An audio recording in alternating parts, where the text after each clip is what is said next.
Ano po kasi 'di ba etong si Sara nagsalita dun sa Hong Kong and then may paawa tapos may pasimpleng banat kay PBBM. Eto namang si Digong mga kababayan, 'di ba nagpaawa dahil nga nabalitaan na daw niya na yung kanyang arrest warrant ano daw mga kababayan lumabas na at matagal na daw po niyang expected na mangyayari nga daw po yun. Yun po yung binitawang salita ni Duterte kasi matagal na daw siyang hinahabol ng ICC. So ngayon pakinggan po natin ang sagot ng PCO hingil po dyan sa drama ng mag-amang Duterte. Ito i-play po natin mga kababayan. Magandang umaga po, Yusek. Ma'am, merong lumabas na news article saying na nag-issue na raw ng red notice ang Interpol in connection dun sa ICC arrest warrant kay PRRD. Meron po ba tayong natanggap na confirmation or detalye tungkol po doon? Wala pa po tayong natatanggap na anumang communication patungkol sa red notice. At nakausap din po natin. Kasi diba sabi nga ni Duterte, balita ko raw. Sabi sa Hong Kong ni Digong, balita ko raw. May warrant of arrest na daw ako galing dyan sa ICC Diba yun yung pagkakasalita niya? Ano bang kasalanan ko? Ang ginawa ko lang naman para bigyan ng simpleng katahimikan or ano ba yung pagkakaterm nun? Pansamantalang katahimikan ang mga kababayan ko. So kung hinahabol nila ako, matagal na yan. Mga PI na mga yan. Diba mga kababayan? Kaya nga kung titingnan ninyo, dun pa lang sa puntong yon nagdadrama na etong si Duterte dyan po sa Hong Kong. Ngayon, pakinggan nyo ang banat sa inyo, ang sagot sa inyo ni Atty. Claire. Si ASEC Nico from the DOJ at as of now, tinitignan din po nila ang kanilang mga records. As of now, wala pa po natatanggap na anumang communication. But any new guidance po from President Marcos or ES Bersamin about the case of PRRD in ICC? Okay, may lumabas na mga balita na mayroon nang na-issue na warrant of arrest. Pero as of now, sabi nga natin, hindi po namin ma-confirm agad-agad kung wala pa po kaming physical copy nung warrant of arrest. Ang sabi po kasi ng DOJ, since hindi po tayo miyembro ngayon ng ICC, may mga options po kasi ang ICC kung paano nila ito ipapaserve. Kung nagkataon po kasi tayo miyembro, pwede po itong ipadaan sa opisina po ng Pangulo o kaya po sa DOJ o kaya sa DFA.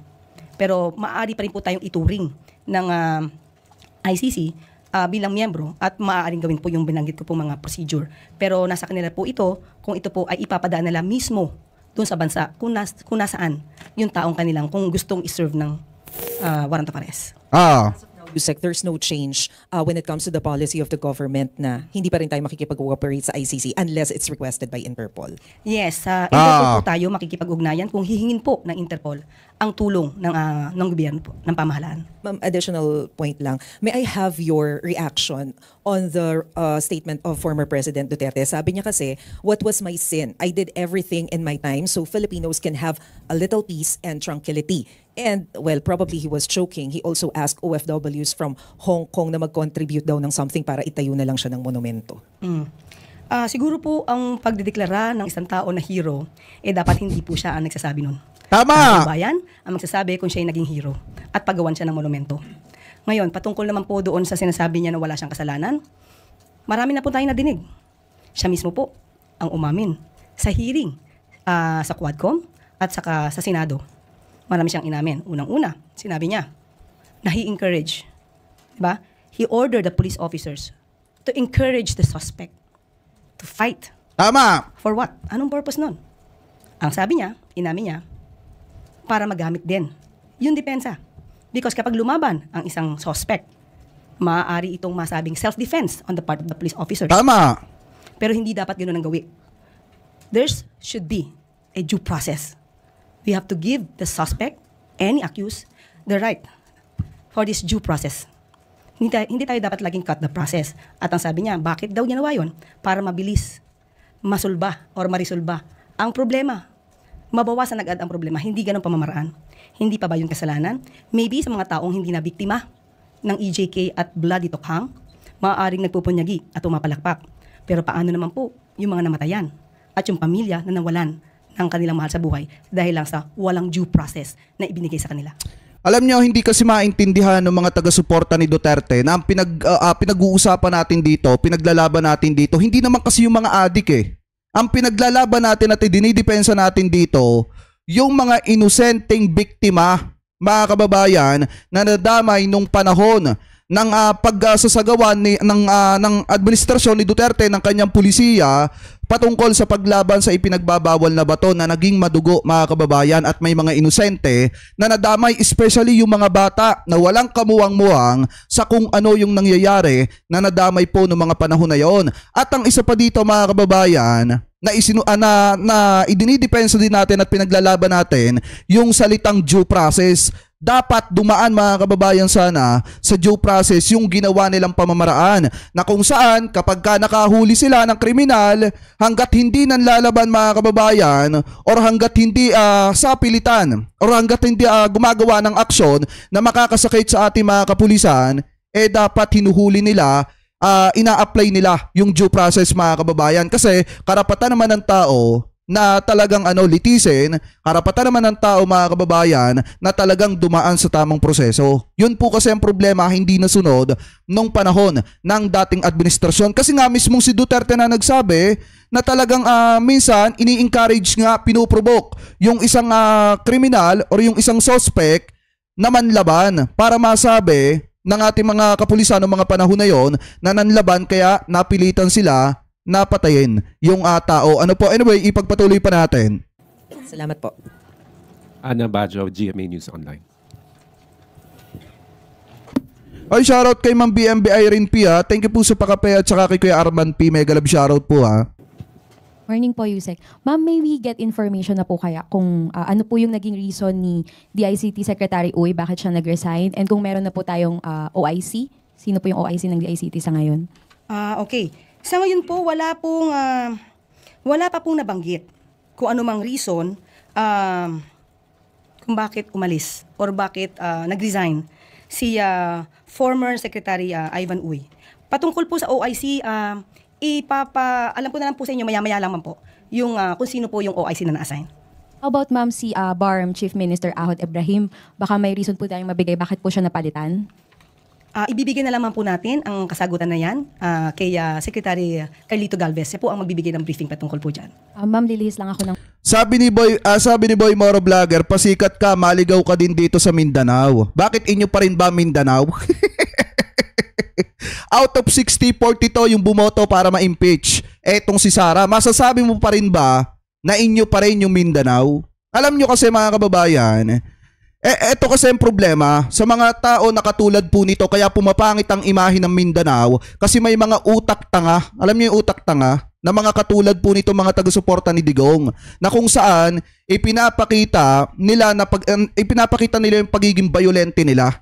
Tapos dahil sa ginagawa nilang aksyon, nadadama yung lugar ng Mindanao. Hindi naman kasi, mga kababayan, porket sinabi na Mindanao magulo at puro kaguluhan na lang yun nangyayari. Pero dahil nga doon sa mga tao na mga taga-suporta ni Digong na iba na ginagamit yung pagiging residente ng Mindanao, pumapangit ang imahe ng Mindanao kasi ginagamit sa hindi maganda. Ano po? Anyway, ipagpatuloy pa natin ng konti.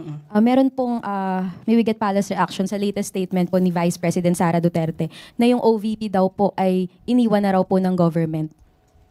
Ay, eto, pakinggan nyo mabuti to. Kasi ito yung parte ng drama ni Sara Duterte dun sa Hong Kong.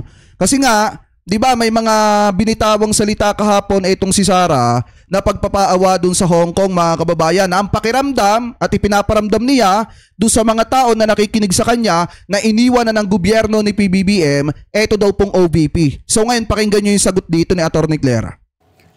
Napaka-general po naman yata nung pagkakabanggit niya. Wala po ba siyang nabanggit kung paano siya iniwan? Wait, tama.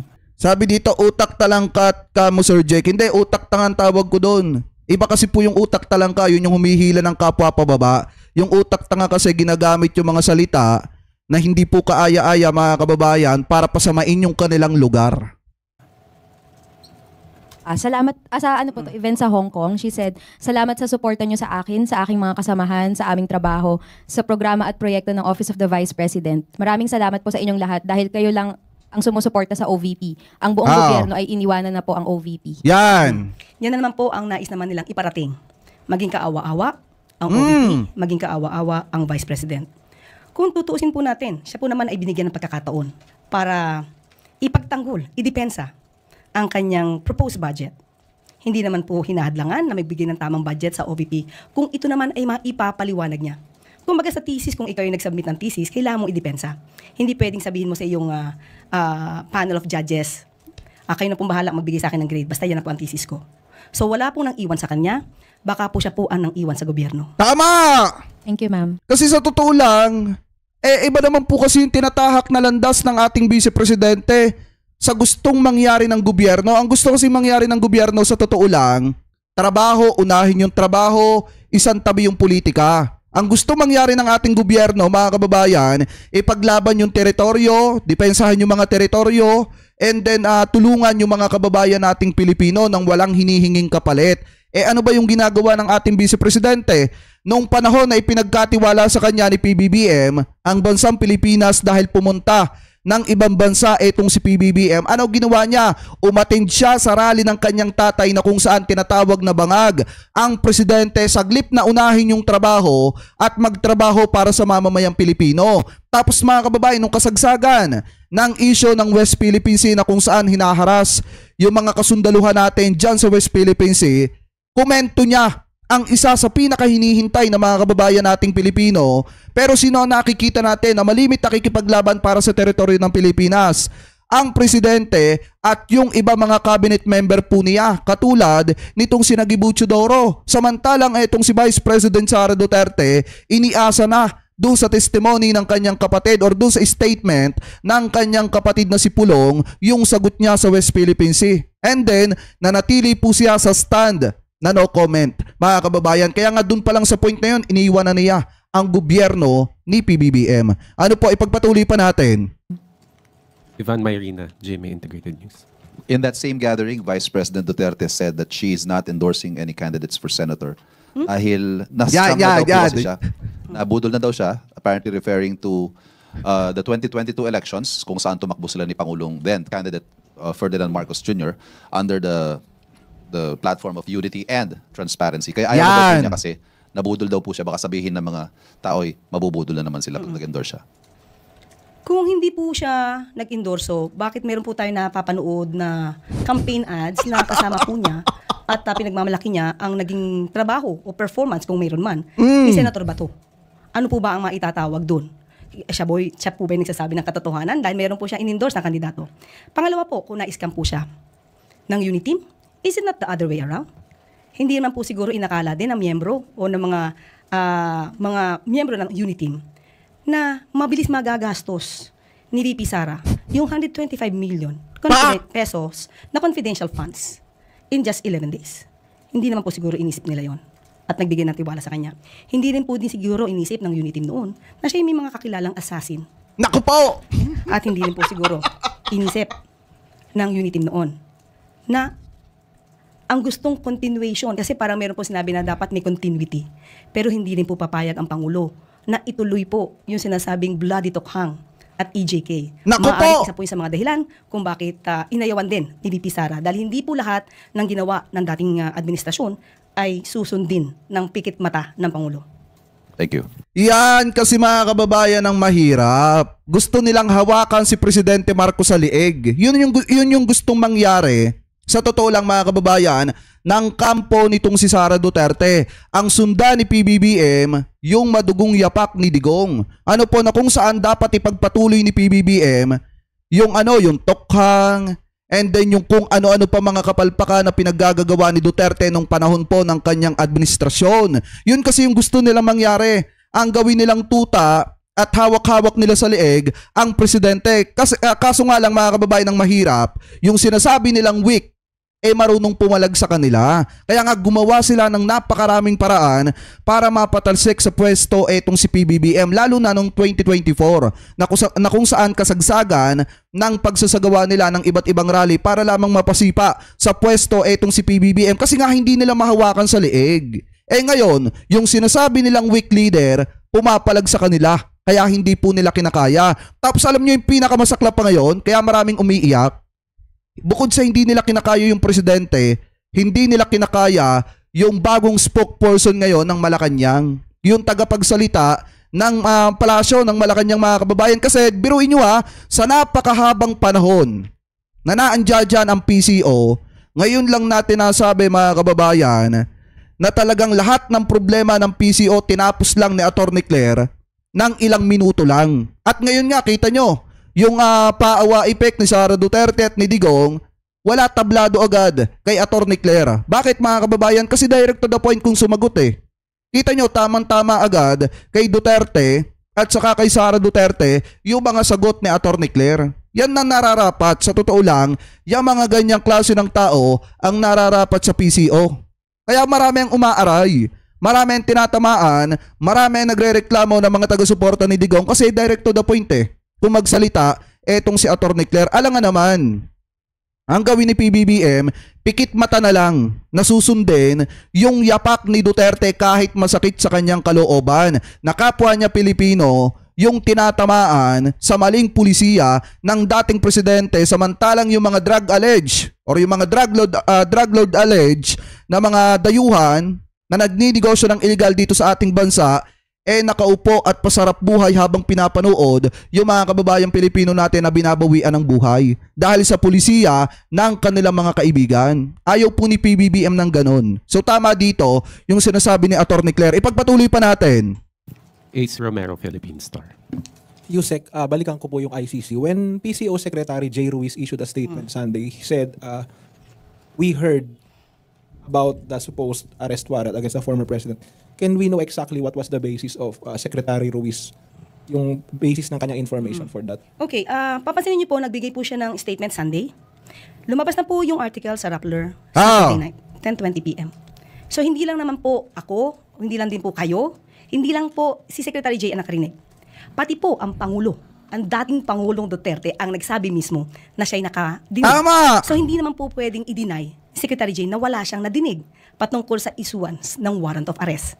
So in general po rin, again, yung sinabi niya, dahil marami sa atin ang nakabasa ng article na ito. Kaya sinabi lamang po niya na handa po ang gobyerno na in any eventuality ay action po tayo. Tsaka take note mga kababayan hindi lang si Secretary J. Ruiz yung nagsabi, hindi lang kaming mga vlogger yung nagsabi, hindi lang si Atty. Claire, kung hindi pati si dating Pangulong Duterte, sinabi na rin mga kababayan dun sa Hong Kong na nabalitaan niya nga, narinig niya nga, nalaman niya na may warrant of arrest na siya. Kasi nga mga kababayan, pumutok yung balitang inilabas ng Rappler. Ano po, so siguro nakarating din kay dating Pangulong Duterte, kaya nasabi niya dun sa harap ng mga taga-suporta niya sa Hong Kong na nabalitaan niya na may warrant of arrest na siya, and then sinabi niya yung dahilan kung bakit matagal na siyang hinahabol ng ICC. Mga kababayan, ano po, kaya nga nagpaawa pa siya dun eh. Anyway, ipagpatuloy pa natin. Tayo. Yan lang po ang nais niyang sabihin. Okay, so it's based on the article. Wala po tayong primary source or any other info from, say, agencies or external sources like the ICC or Interpol?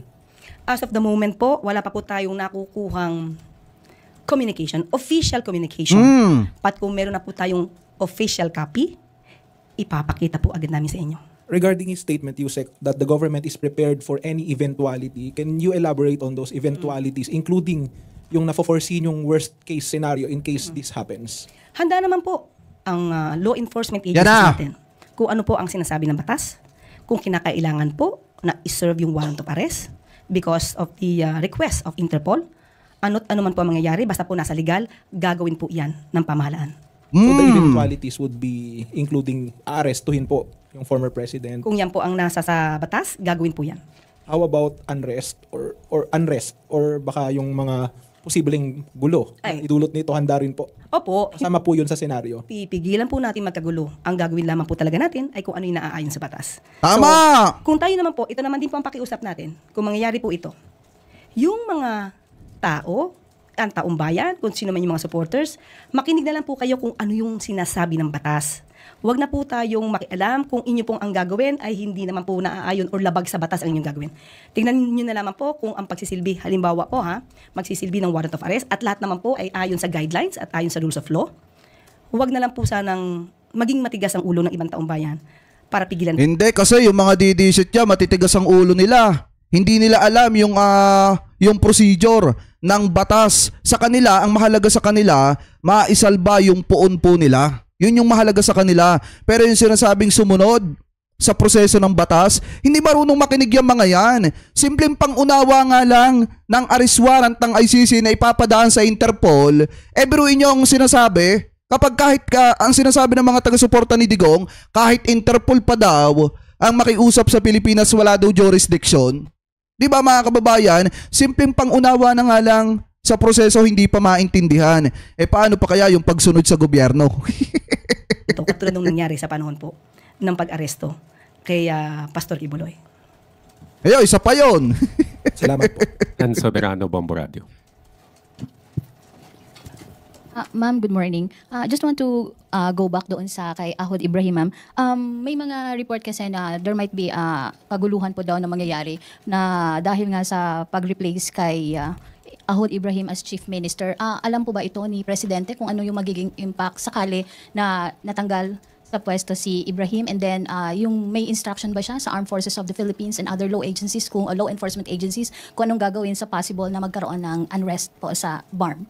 Sa kasalukuyan po, wala po tayo nakikitang anumang maaaring maging dahilan para magkagulo kung magkakaroon man po ng transfer of power sa BARM. At ang katauhan po nitong si Chief Ahod Ibrahim, isa po siya sa mga proponent of peace process. So hindi po natin nakikita sa katauhan po ni Chief Ibrahim na ganoon po ang mangyayari. At sabi ko nga po, ang lahat ng detalye pong ito ay sasagutin po ni Secretary Carlito Galvez.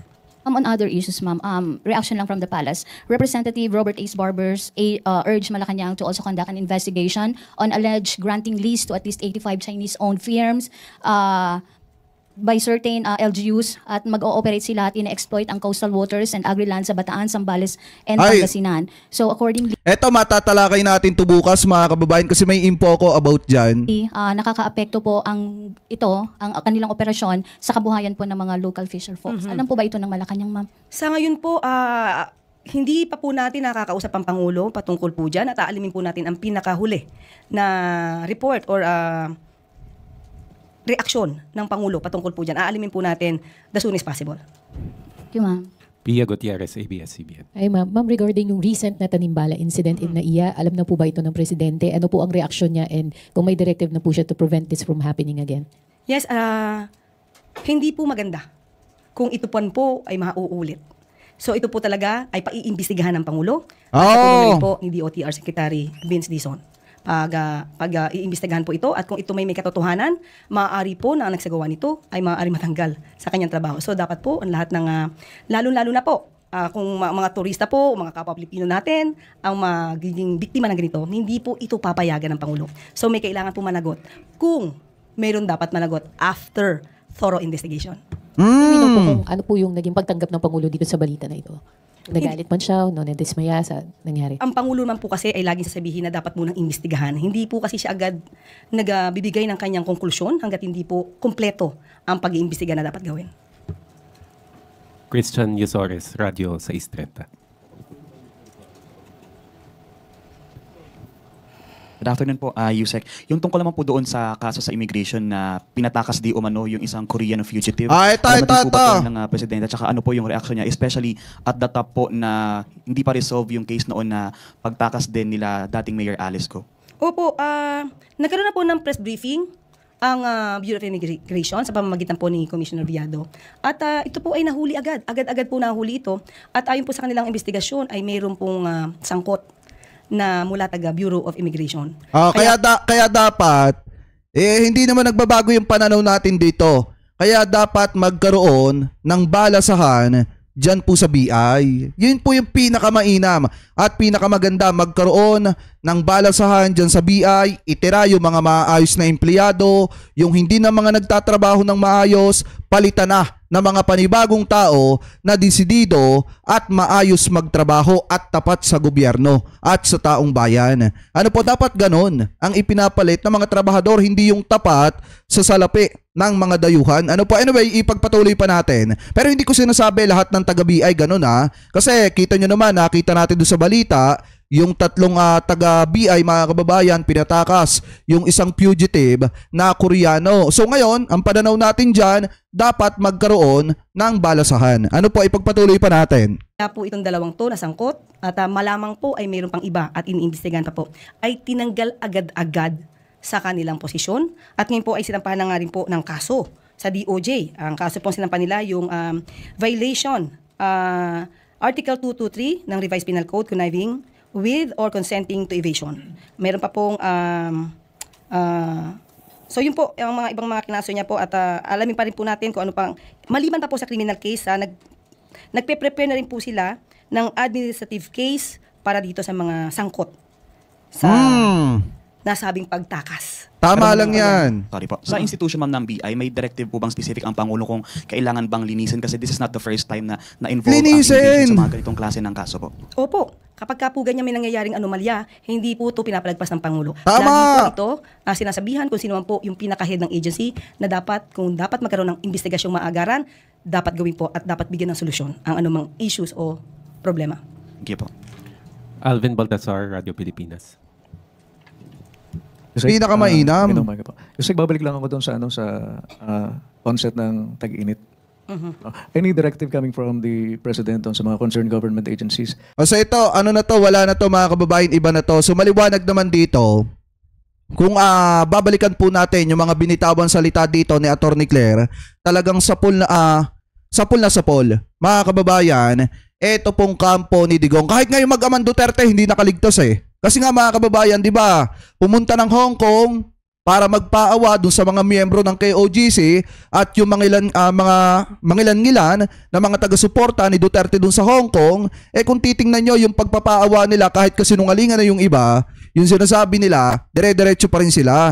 Biruin nyo ba naman mga kababayan kung hindi nyo mapapansin, di ba pinapalabas ni Sara Duterte o gustong palabasin ni Sara Duterte doon sa Hong Kong si PBBM ang nagbanta sa kanyang buhay at baka may tao na inutusan na itong si PBBM para ipatumba siya dyan po sa Hong Kong. Doon pa lang makikita nyo nagsisinungaling na eh dahil pagkatapos niya magbanta siya ngayon ang nagpipiling victim na binibiktima di umano daw ng gobyerno ni PBBM. Kaya nga dun pa lang sa ka-fake newsan mga kababayan ni Sara Duterte at yung sinasabi niyang hindi siya mag-i-endorse ng mga kandidato, kita nyo naman, kayo na mismo, mga mata na mismo ninyo ang makakakita kung nagsisinungaling ba si Sara Duterte or hindi. Kasi in-endorse niya si Bato, in-endorse niya etong si Kibulok mga kababayan. At dito sa point na ito, yung mga sagot dito ni Attorney Claire, talagang sapul ng matindi. Ito po mga kababayang mag-amang Duterte.